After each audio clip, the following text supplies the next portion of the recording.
ममता कालिया, इनका जो जन्म है वो 2 नवंबर 1940 में मथुरा उत्तर प्रदेश में जो है इनका जन्म हुआ। कवयित्री घरेलू महिला के साथ होने वाले मानसिक शोषण और पुरुष प्रधान समाज की क्रूरता के बारे में लिख रही है। पुरुष ने स्त्री का भावनात्मक और शारीरिक शोषण ठीक वैसे ही किया।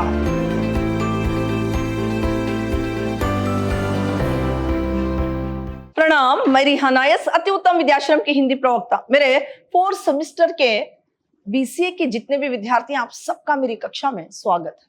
मेरे प्रिय विद्यार्थियों, इस सेमेस्टर जो आपके लिए कविता साहित्य के अंतर्गत खांटी घरेलू औरत है, आज मैं उसी कविता के बारे में जानकारी दूंगी। पहले हम इस कविता की जो कवयित्री है ममता कालिया जी, इनके बारे में संक्षिप्त में जानेंगे। ममता कालिया, इनका जो जन्म है वो 2 नवंबर 1940 में मथुरा उत्तर प्रदेश में जो है इनका जन्म हुआ था। इनकी रचनाएं जो है वो इस प्रकार है।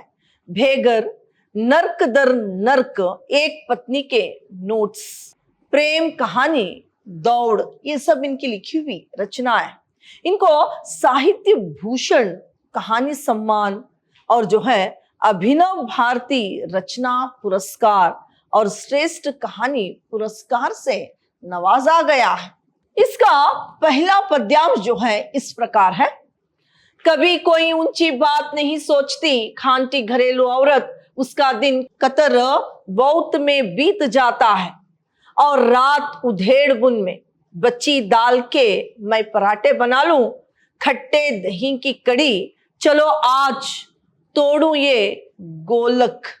देखिए, इस पद्यांश में यहाँ पर कवयित्री कहती है। पहले इसकी जो संदर्भ की बात करूं तो प्रस्तुत काव्य पंक्ति आधुनिक हिंदी साहित्य की प्रमुख जो है लेखिका ममता कालिया द्वारा रचित जो कविता है, कांटी घरेलू औरत से ली गई है। ये जो है एक मध्यवर्गीय घरेलू महिला की सीमित दुनिया और उसकी छोटी छोटी आर्थिक जो है चिंताओं का वर्णन इस एक पद्यांश में है।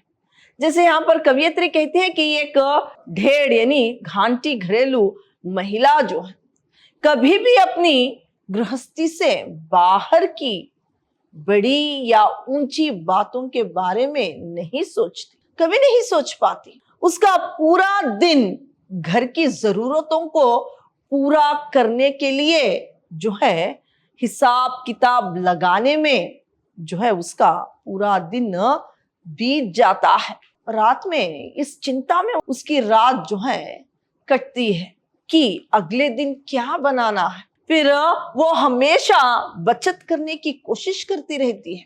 जैसे कि बची हुई दाल का जो है उपयोग पराठे बनाने में कर लेती है, खट्टे दही से कड़ी बनाने में, और वो अपने छोटे छोटे सपने या जरूरतों के लिए जो है अपनी गोलक तक तोड़ देती है, अपनी गोलक तक तोड़ देती है करके इस पद्यांश में लिखती है। आगे का पद्यांश देखिए। मामी तेरी रोती थी रातों में चुप चुप, मामी कहती दिन में सांस कहाँ मिलती है।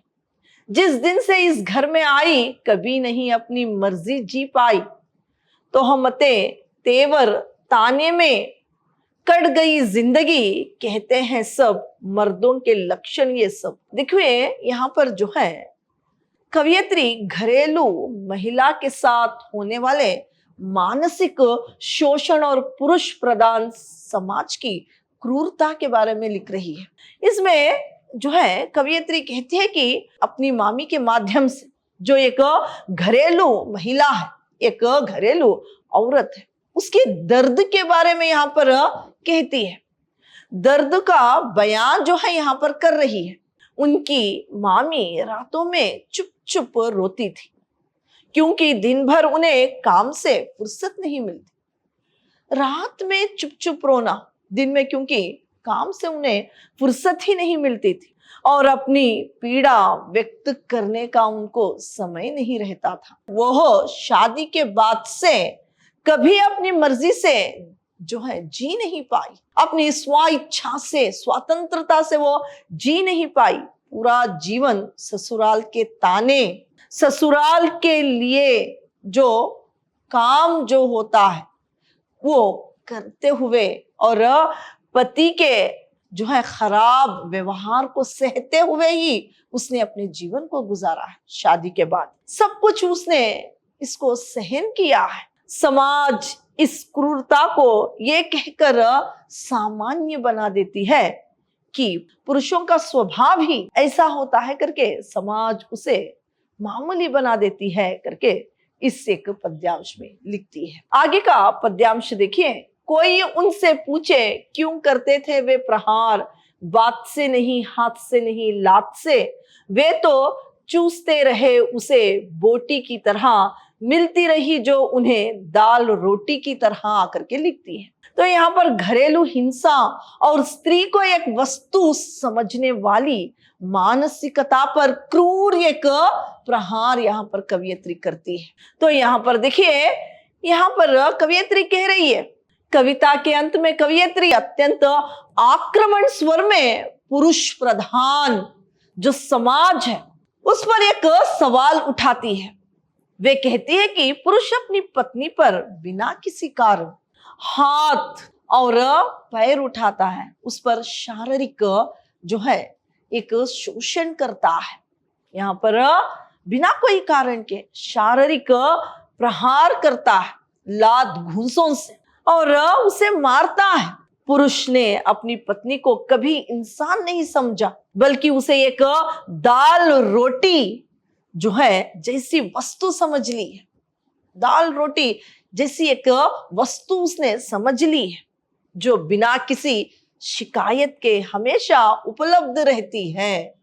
इतना शोषण करने के बावजूद भी उसकी सेवा और उसका मनचाहा जो भी आदेश होता है उसे करने में वो लग जाती है। फिर यहाँ पर देखिए, पुरुष ने स्त्री का भावनात्मक और शारीरिक शोषण ठीक वैसे ही किया है जैसे कोई मांस की जो है बोटियों को चूस कर उसका सारा सार जो है निकाल देता है, ऐसे महिला का उसने इस्तेमाल किया है करके कवियत्री लिखती है। अगर देखिए इस एक कविता का सारांश देखिए, खाटी घरेलू औरत कविता पितृसत्तात्मक समाज में एक साधारण घरेलू महिला के अस्तित्वहीन जीवन और उसके मूक संघर्ष का दस्तावेज है। कविता की शुरुआत एक महिला के रोजमर्रा के जीवन, तुच्छ कर्मों और बचत की आदतों से होता है, जो दर्शाती है कि समाज में उसकी सोच को केवल रसोई तक सीमित रख दिया है।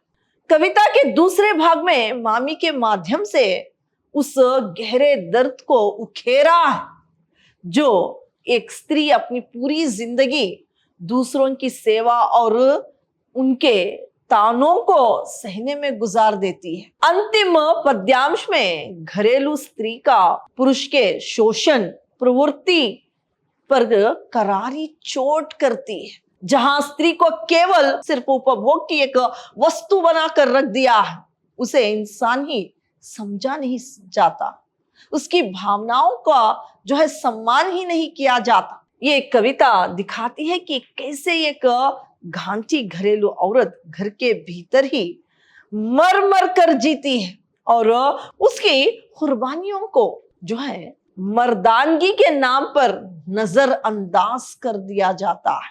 उसकी पूरी कुर्बानियां जो सैक्रिफाइस उसकी जिंदगी का वो करती है, उसे एक मर्दानगी का नाम देकर उसे जो है नजरअंदाज कर दिया जाता है। इस कविता के उद्देश्य के बारे में अगर हम जानेंगे तो देखिए, यहाँ पर इसका मुख्य उद्देश्य समाज की उस विडंबनाओं को उजागर करना है जहां एक घरेलू महिला की मेहनत और उसके बलिदान का कोई मूल्य नहीं है, यानी उसके बलिदानों का कोई मूल्य समझा ही नहीं जाता।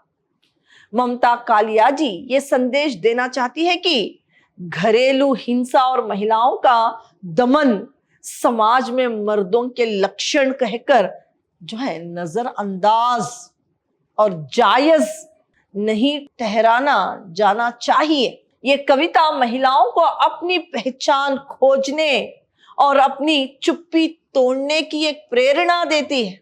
उनका उद्देश्य पाठकों को घरेलू महिलाओं के प्रति जो है अधिक संवेदनशील बनाना और पुरुष प्रधान समाज की क्रूरता के खिलाफ आवाज उठाना है। तो आपकी जो कविता थी खाटी घरेलू औरत इतनी ही थी। धन्यवाद।